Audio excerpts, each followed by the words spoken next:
За энэ нөлөөж мөн 6 настай хүүхдийн сэхий амьдралтын нөлөөж байгаа.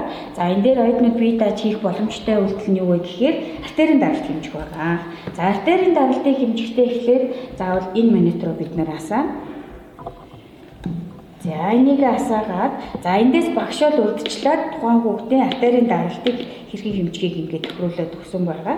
За тэгээ энэ дээрээ бид нэр юугаа тохируулаад за одоо даралт хэмжих гэдгийг ингээд зааж өгнө. За тэгсний дараа даралтаа яг заавар асуухынхаа дагуу үзнэ. За артерийн даралт хэмжих.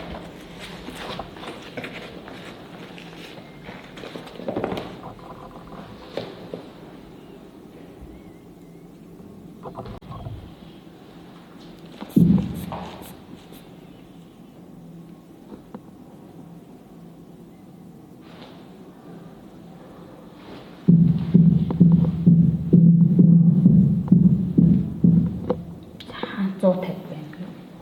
Ингээд артерийн даралтыг ингээд хэмжих болно.